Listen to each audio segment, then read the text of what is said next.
Good. Well, this morning we're going to start with a visiting friend. She's been here for quite a while. And the first name is easy to say, Barbra. The second one is a little challenge. Help me pronounce it. Dengo. Dengo. Yes. Good to see you again. Thank Happy you. holidays to you. And thank you, and same to you. You Yes. all the way from South Africa. Yes, all the way from South Africa. But of course, being an astrologer, it really doesn't matter where I am. We're always, astrologers are always looking up at the heavens and at the world around us and saying, wow, now how will this play out in this wonderful human drama that we're all part of? Good. We're going to come to this in a while. I suppose that's the time of the year people like yourself and others that know there are people fascinated by the stars. And we're going to do a program with a difference this morning. We're going to leave the normal tradition of getting, state activities and so on. I suppose travel to areas many people are certainly interested in and follow. And Barbra is going to help us this morning. She's an astrologist. And this is your first Christmas in Grenada. What it would have been like had you been in South Africa?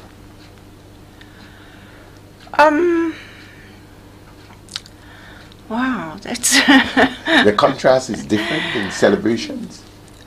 no, not really. Not really. We have a lot of church activities around this year. Okay. Christmas cards? Oh yes, Christmas cards, yes sir. That's Carols. the one thing we haven't seen. Christmas carols, really only at church gatherings. Okay. But everybody goes to Christmas service, and it's usually longer because you get to sing all your favorite Christmas carols. And of course, we have very large shopping malls, which are an absolute nightmare of humanity shoved into small spaces, all carrying packages. But yes, there's always a wonderful atmosphere and attitude of goodwill. And I always ask, why can't we take this goodwill attitude and extend it to every single day? But of course, that's not the way life goes. There's a new year in Grenada. There'll be parties into the old year. Yes. Beginning the old year and into the new year. And there's also church services. So what's it like in South Africa? How do people usher in the new year? The same way, New Year, when New Year arrives, it's very noisy because everybody runs out and blows the car horn and shouts and plays Auld Lang Syne. So yeah, no, we have much in common, The African population just really knows how to party, What they say, white people don't really party, but this is what we have missed, is the African beat. Wherever African people get, there's always a drum. Da-da-da-da-da-da-da, and everybody is just ready to dance, and that's amazing. You and your husband, who is here with you, have you enjoyed a couple of Grenadian parties? Have you gone to a couple of Grenadian parties, discotheque or whatever it is?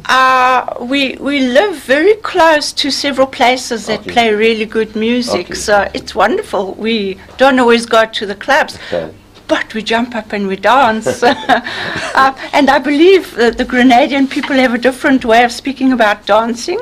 Is hopping, or is that Jamaican? There's the Jamaican reggae, there's the hip-hop, there's so many versions. I suppose they're all still linked to dancing. And one other thing, the calypso. You understand the Caribbean calypso? Yes, yes. It's quite amazing. Right. So you have integrated a bit.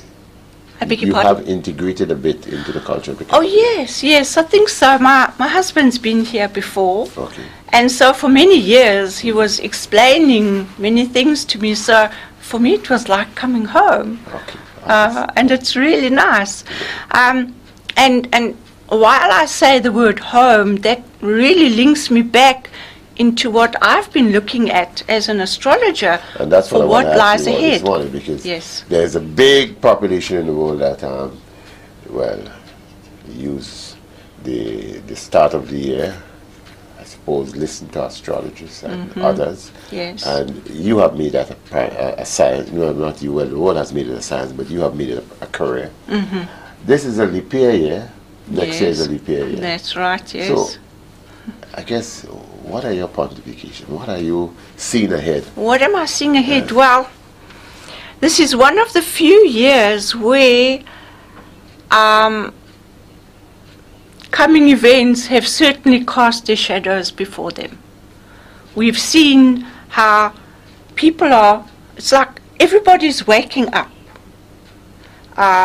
starting to see things clearly,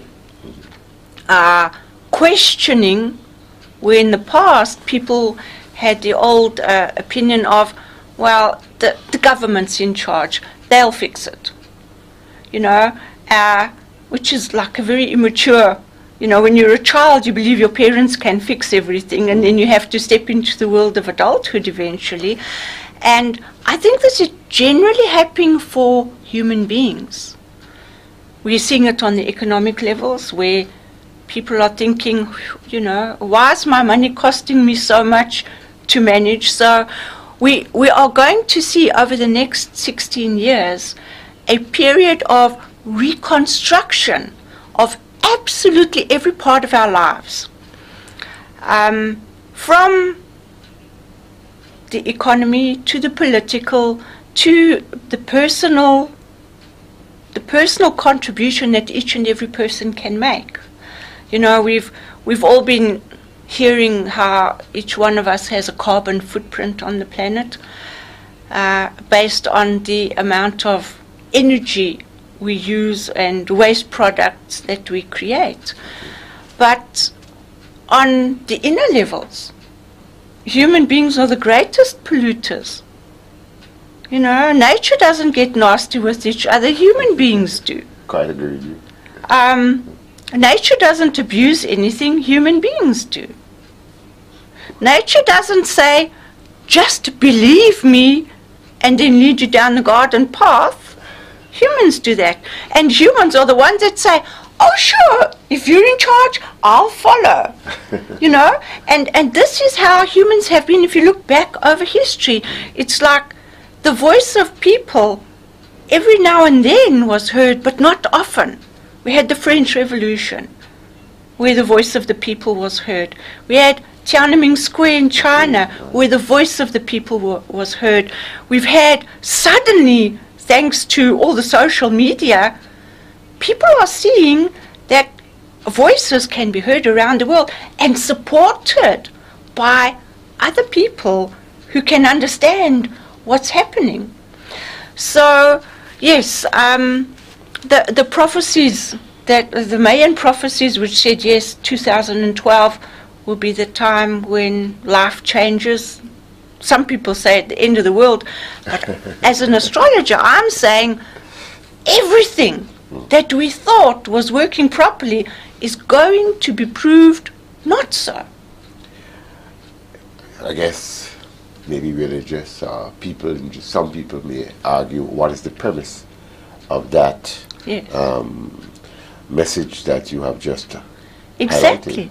Yes, So and the message behind it is humans have to wake up to the fact that anything that happens on earth is not just God's will. How do you see God's will taking shape in the world? It's through human being, hands and feet. Yeah. Quite agree with that. And so humans are going to have to wake up to, if our government isn't doing what we could, it's because we've allowed them not to. If our spiritual life isn't, if God isn't changing me, making me a better person, then maybe I need to wake up and start working on myself. You know, so everything that we believed somebody else would fix for us is going to end up in our inbox, on our own doorstep, and require a personal effort by humans to say, well, this is what we have. How do we fix it? And what I'm seeing through all the astrological indications is that humans are going to start to develop their own God-given powers of innovation. and support each other so that everybody can grow into a greater awareness of where we are. And where are we? We live on this most amazing world. We live in these most amazing bodies. For too many years, humans have abused all of these. So you through this analysis you have in a sheet here, and you want to give our viewers a sense of the analysis you have drawn up. I noticed some of the planets have Pluto. Yes, that's right. So you want to help us? So astrology is the study of cycles, and some planets move very quickly, like the moon. It moves around the zodiac every 28.5 days. The sun moves around the zodiac in 365 days, 365 and a bit, and then of course we have a leap year where they add all those bits for 4 years and give the sun an extra day. So the people that are born on the 29th of February will have a birthday this year. The other planets, we have larger planets, the trans-Saturnial planets, other side Saturn, we have Jupiter and Saturn. These are the bigger planets that have larger orbits, and so they take a far longer time to move around the zodiac. And I have been looking at 4 planets. Jupiter, which has a 12-year cycle, and Jupiter has moved into the sign of Capricorn. Now, Jupiter is the bringer of blessings.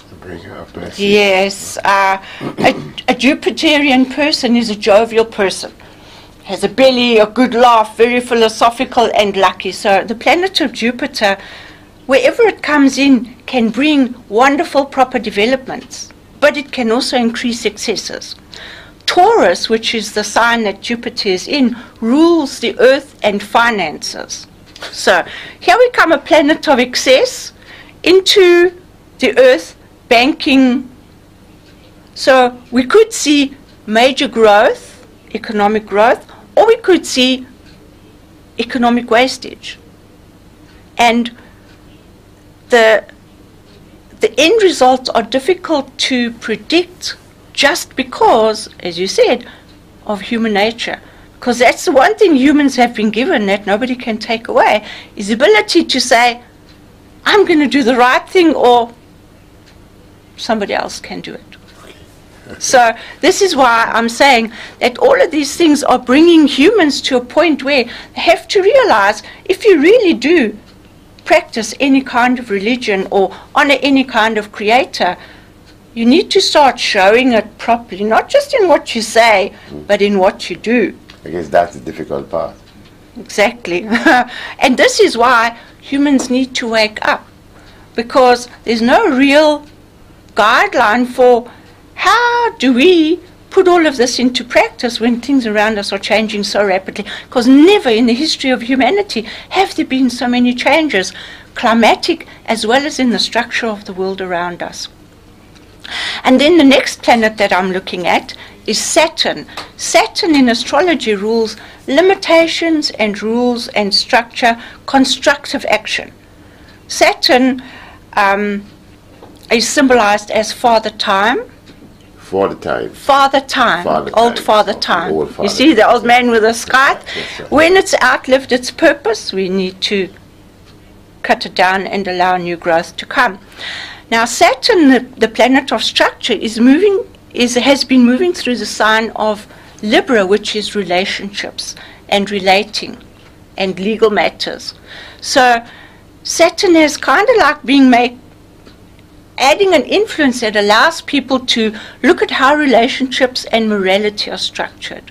And it's not just close relationships, as in people getting married because they feel it's the right thing to do, but people forming alliances, which leads us into politics and business once again, is how do we make good alliances that work for everybody? Because Libra is a sign of fairness.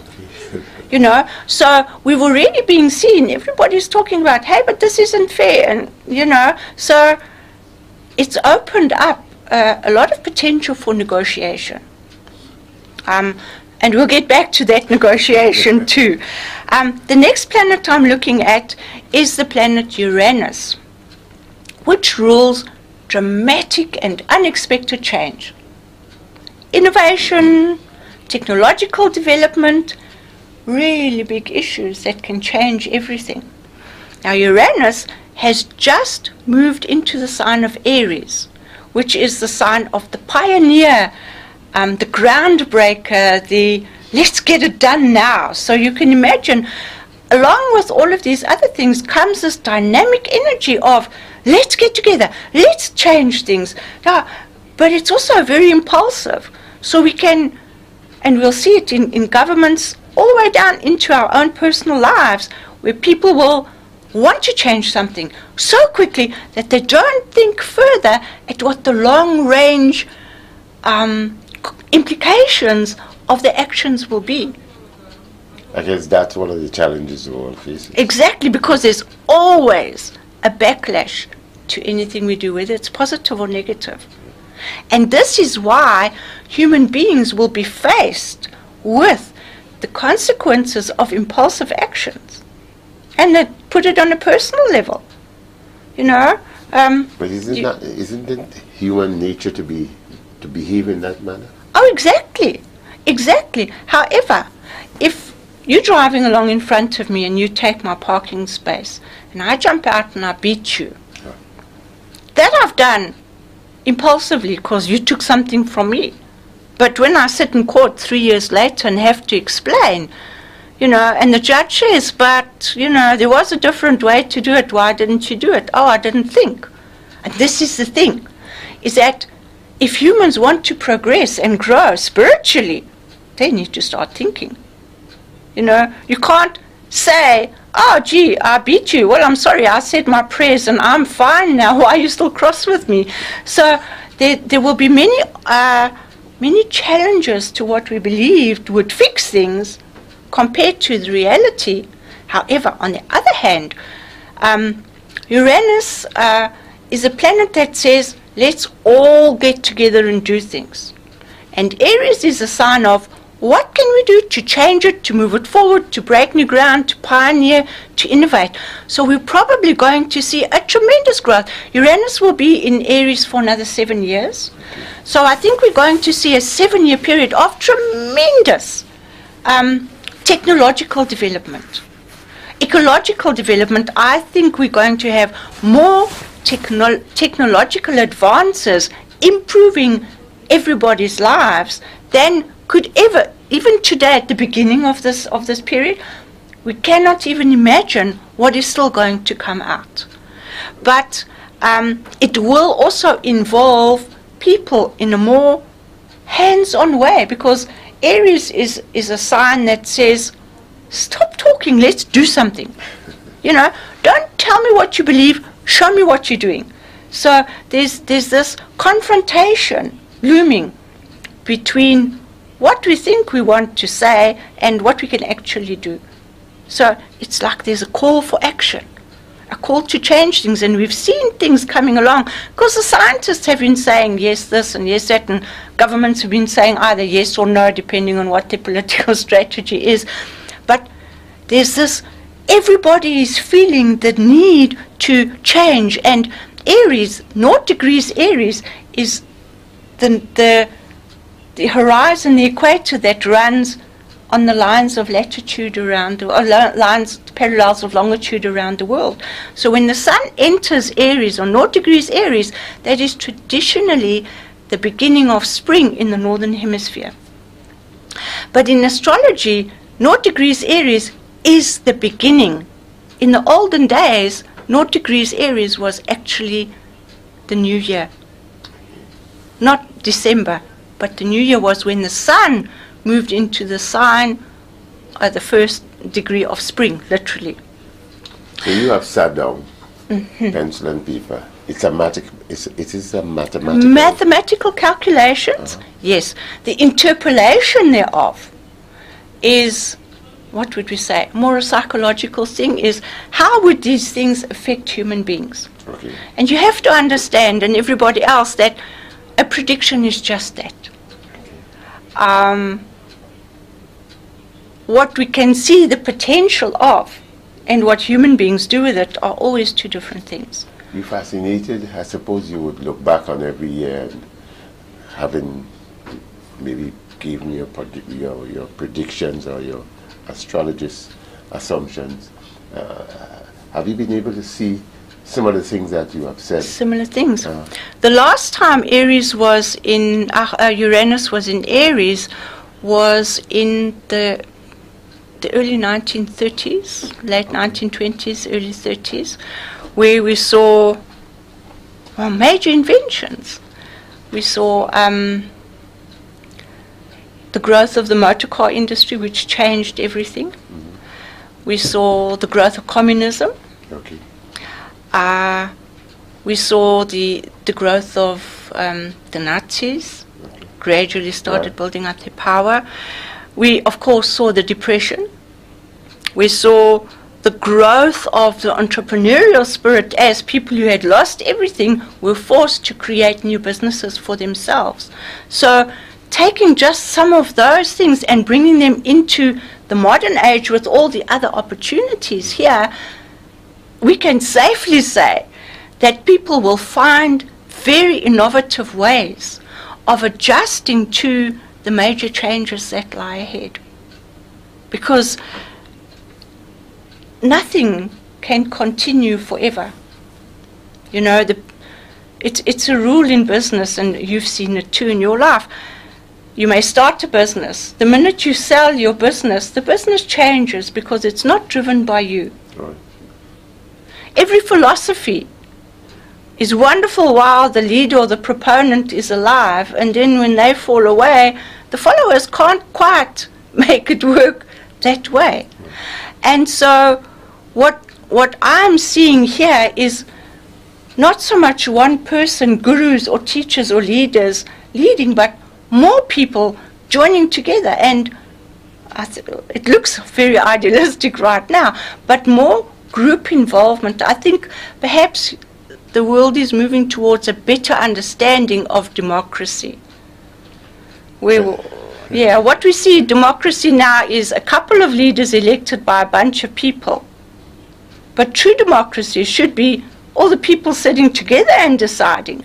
So I think we will see over the next 7 to 16 years far greater involvement of the normal public person in the issues that directly involve their lives. So you would say the Arab Spring is a sort of demonstration of, because Arab countries were generally a ruler and people follow. Now it seems to be becoming, well, a more open society where many more people have a say. Yes, but however, look at what happens when, can I call it the Plutarchy?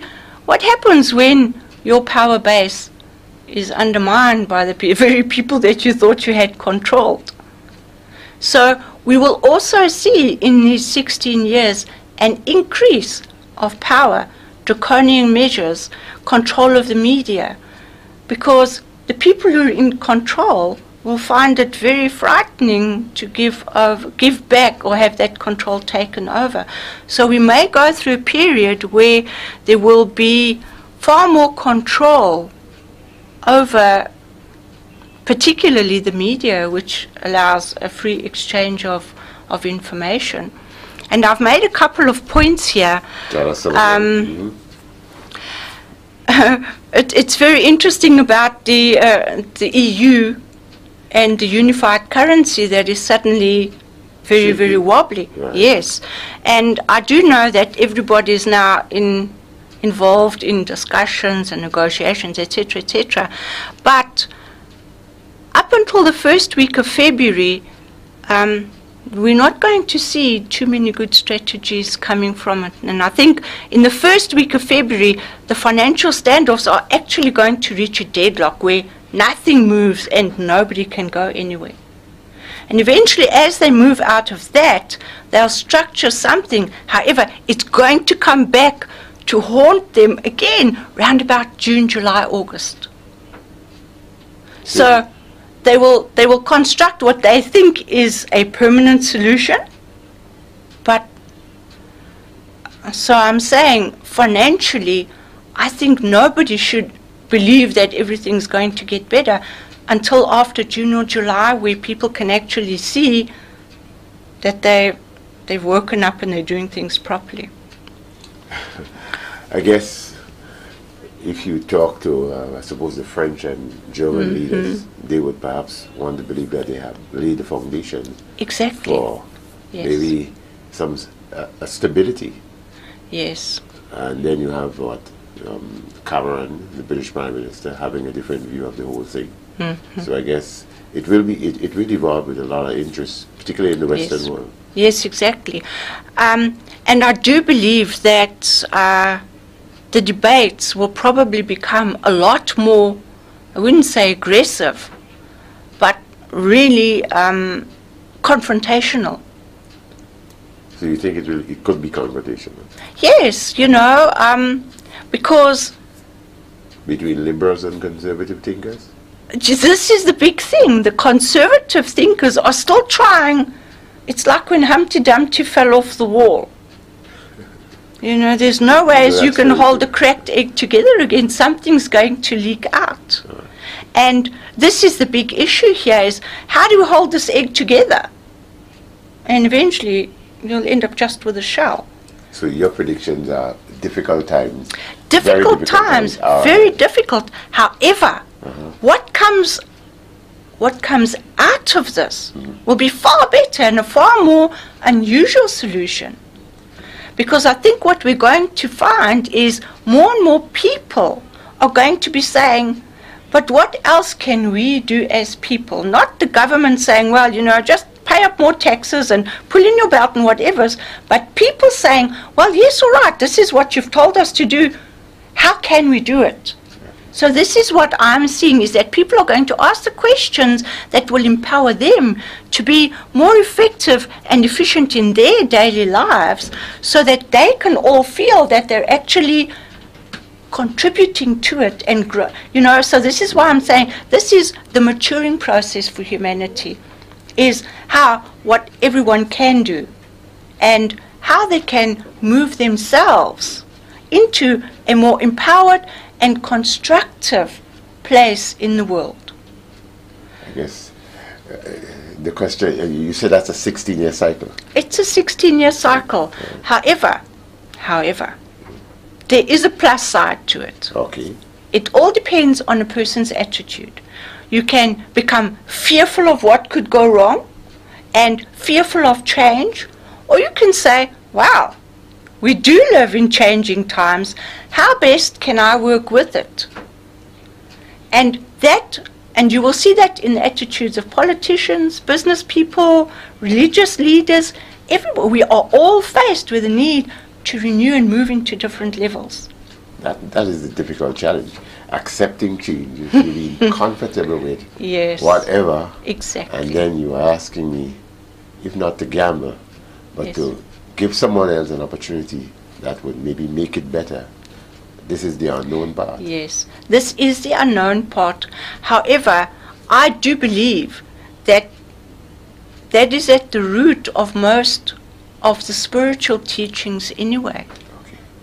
You know, if more people are doing the right thing in the right way, not doing the right thing because they're scared of somebody who's going to put them in an uncomfortable place one day when they die, but literally feeling like I'm having a positive effect on life. I don't have to say, oh, please forgive me, I've been so bad, but wow, I've really actually done something good that I can be proud of. So I think we're going to see a rising tide of humans taking pride in what they actually can do. So where the balance has been between the very wealthy people who have everything and the people who don't have everything, seen from a financial point of view, to the people that don't have everything but are finding innovative ways to make their lives better. And what will happen is that their quality of life and their spiritual attitude will take each person to a different level. And that's the secret. I certainly hope that secret works for all of us. But it will. Secret. Yes, it will. It's not it's not an ideal. Okay. Every person, you know, if you wake up in the morning and you're creaky and you do a few exercises and your back feels better, you feel good about yourself. Humans like to be useful. It's just that we haven't always been able to be useful because we've sat back and had done what our governments or leaders or whatever said we should be doing. And that is what is going to tip the balance into bringing life into a format that is uplifting and comfortable for far more people than we ever imagined possible. That's a positive way to end the year. Yes, a I think so. positive message to start the year too. Yes. And I hope certainly that more people see that way. Yeah. Don't sit back and ask, just take instructions. You too be creative, you too be thoughtful. And you have been doing this for how many years now? A lot of years. A lot of years. If I give that away, I'll give my age away. Don't worry, you look it up. Well, Barbara, I want to thank you for dropping by this morning. I want to wish you and your husband the very best. I know it's going to be a challenge in 2012, but you seem to have at least give them a picture that if we all be active participants in our own life, whether it's spiritual, economic, social, we certainly will be able to change things and make it better. And I do look forward to all Grenadians being a part of that awareness campaign of be a part of everything, just not be a spectator, observer, and complain, but do something that will make a difference to just not your life, but the entire country. Barbara, let me wish you and your husband a wonderful new year. Thank you, Ray, and the same to you. Great to see you, and I hope you continue to enjoy your stay in Grenada. Thank you, I will. Good luck.